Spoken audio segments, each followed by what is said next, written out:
Okay. Hi, everybody. My name is Ariana.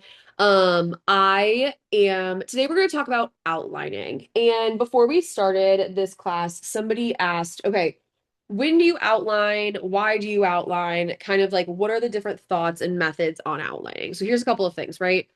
A lot of people recommend that you start outlining about halfway through the semester. Now, in my opinion, that is a little bit late. Okay.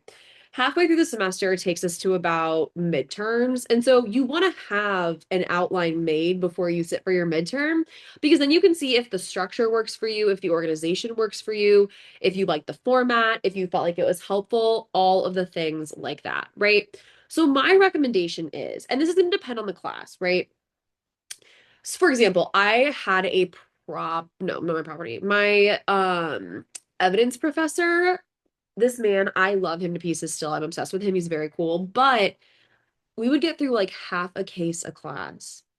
Like we didn't get through any material. And so then it was like, okay, well, I can't really outline until I have enough material to outline. So what I recommend doing is going through for each class, it will be different. And that's part of the hard part with outlining. When you first get your syllabus, I recommend that you pull it up and you see what topics are being discussed. So for example, if we're talking about civil procedure, right? You don't want to outline personal jurisdiction until you are done talking about personal jurisdiction. Okay. So when you look at your syllabus and you see, okay, we're going to spend the first 4 weeks on personal jurisdiction, then you're probably not going to outline until you're done with that. Whereas in a class like torts, right, you're going to talk about probably intentional torts first. And intentional torts, you could outline battery, and then you could outline assault, and then you could outline any of the other intentional torts, trespass, right? Intentional infliction of emotional distress. Each of those individual subtopics you could outline. Whereas, like in other courses and other subtopics, it's not really an option. So, how many of you are taking towards your first semester? Anyone? Thumbs up. Cool. So, if you are taking towards first semester, which I'm guessing most of you are very likely going to want to start with torts. Because torts will be a subject where you get through individual subtopics faster. Whereas civil procedure, you'll want to wait a little bit for Civ Pro before you start outlining. Um, so that is how I would recommend starting is looking at your syllabus, seeing when you need to outline for different things, and then make a decision based off that when you're going to start outlining. How many of you do you know, do your schools have tutors that are like 2Ls or 3Ls that help teach classes, like TAs almost? Anyone? Yes. So your tutors will likely have office hours. And so the other thing is for me, I found it really helpful to outline after office hours that the tutors TAs held. Because then, right, I'm able to see what they're talking about is likely the most important as it pertains to like the overall vibes of whatever the professor is going to test on, right? So if you're able to use that as a resource to narrow things down, that can be really helpful. The other thing I will say is that I am someone where outlining took a lot of trial and error for me. So I had to sit down and be like, okay, this, and this, and this worked for me, or this didn't work for me. I remade my outlines for almost every single class, every single semester, right? I would start with one format or version and then ultimately would change it, whether that means I synthesized the information or I made it a different format, et cetera, et cetera, et cetera. That is kind of like the overall gist of it. The other thing I will say is there's different types of outlines, okay? So there are traditional outlines, which I will show you an example of now, just to make our lives easier, because I do think that that will be helpful for you guys to have a visual. Um, One second, let me turn my D&D on so that way you guys aren't getting bombarded by shit. Here we go. Okay. So I'm going to start out showing you a traditional outline that I did for one of my first year law school classes. It will be property. Example outlines, finals documents, detailed outline. Okay, this is a what I would refer to as like a traditional outline. This is what when most people talk about outlines, this is what they're talking about.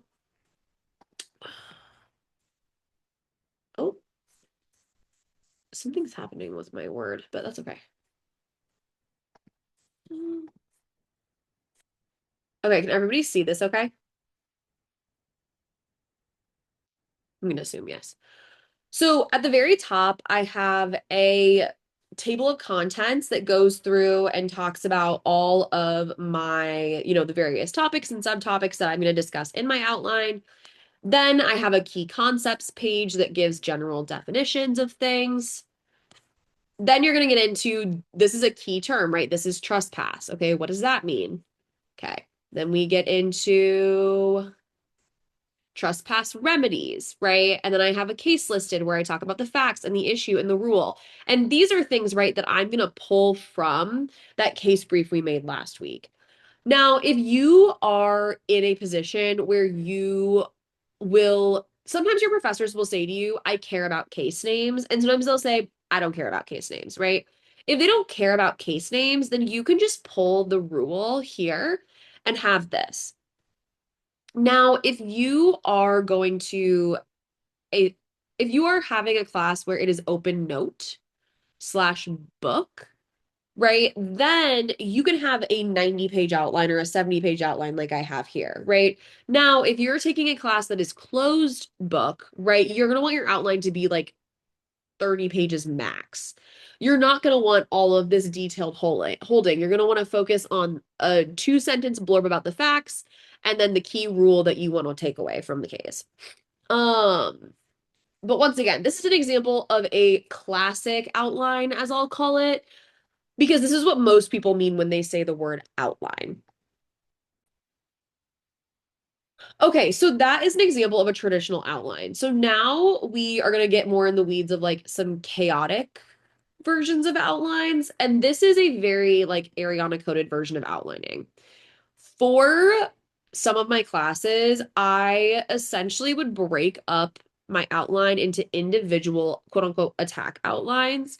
Now, when most people call an outline an attack outline, generally that is a 1 to 2 page document that talks about every single thing discussed in that class. This can be a super helpful tool to make if you have a closed book exam, just a very small font, 2 page document that has columns that basically lists out all of the key and over like very broad concepts that you talked about in class. However, for some of my classes, I got a little bit more in the weeds, and this is also called a template. So a template is essentially the rule with blanks added in. So where you see the pink font is where I knew on an exam I would have to fill in the blank, right? So this is also known as like a template, a rule sheet. Think of it from that perspective, because essentially what this is when I get to the exam, I can open up my ExamSoft, my one document, and I can basically just regurgitate exactly what this says and then just add in the information I'm getting from the fact pattern. So in usually in most of your final exams, you will get a 1 page fact pattern that says, Joe went to the grocery store. On Joe's way to the grocery store, he hit Sue with his car. Is Joe like negligent, right? And then from there, you'll have to basically go in and say negligence is defined as X. Negligence requires someone to be functioning with a reasonable mind, et cetera, et cetera, et cetera, right? But if I already have this stuff written out, then I don't have to think about putting it in complete sentences. I can basically just copy and paste and focus on analysis. On your final exams, you're going to want to follow IRAC, and you're going to hear this 1,000 times. So I'm going to be brief with it. That means issue, rule, analysis, conclusion. We talked a lot about issues last week during our briefing class, but issue is essentially something where you're like, for example, if I'm talking about the car accident example I just mentioned, I would say the issue is whether Bob was negligent when he hit Sue with his car, right? Then I'm going to go into the rule, which defines negligence. Then I'm going to go into an analysis, which is connecting the facts with the rule. And then the conclusion. So the conclusion would be yes, Bob was negligent, or no, Bob was not negligent. But if I'm able to cut out the part where I have to basically come up with the rule, because I can go into my template, which essentially is taking my outline and putting it in complete sentences, then this is an example of a template. If you have a closed book exam, I would not recommend doing this. If you have an open book exam, I would recommend doing this. Okay. The other way that you can also outline is having more of a visual step-by-step process, right? So you can see here that I have, part one, then it can be achieved two ways. I have the two ways listed.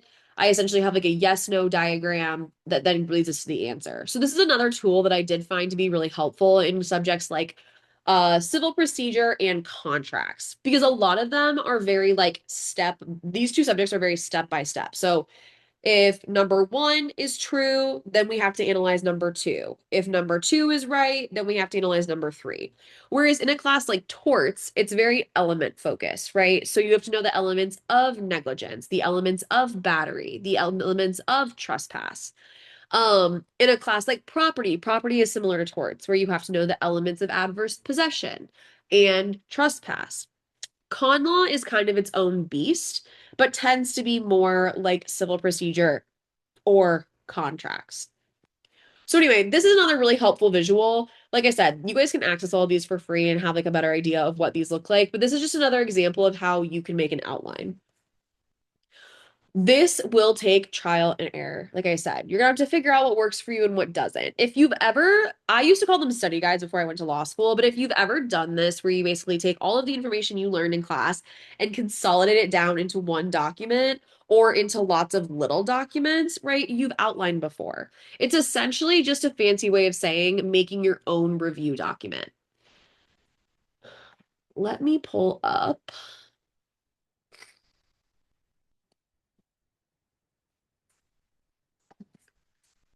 So I showed you earlier my 70-page. Let me just pull up both of these actually, because I feel like this will be helpful. So here I have both my 70-page detailed property outline.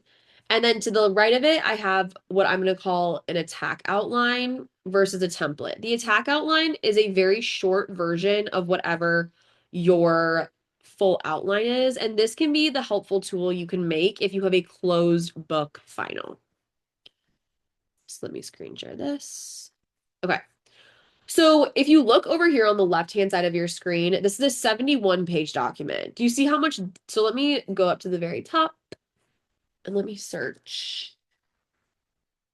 I don't know if it'll let me. I think I need to repay for my subscription. Okay, but let's say we go to, let me, hang on, guys.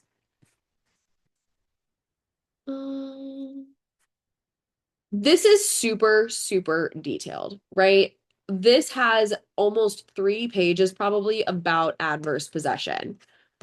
Adverse possession is a property concept that you'll discuss in class, right? But I have a lot of pages of that, where if I come over here, I'm able to fit a lot more information on a page. I have little boxes, I have examples, but it's very consolidated, right? I also have a color coding system that I'm using over on the right-hand side. I have things in a way that you can fit as much shit as humanly possible on the page, which all is super helpful. This is why sometimes it's helpful to basically take your class notes, put it in one single document, like a detailed outline, and then as you get closer to finals, take time to consolidate it into a more succinct outline. Let me try to see if I can find the adverse possession part of this. I'm guessing.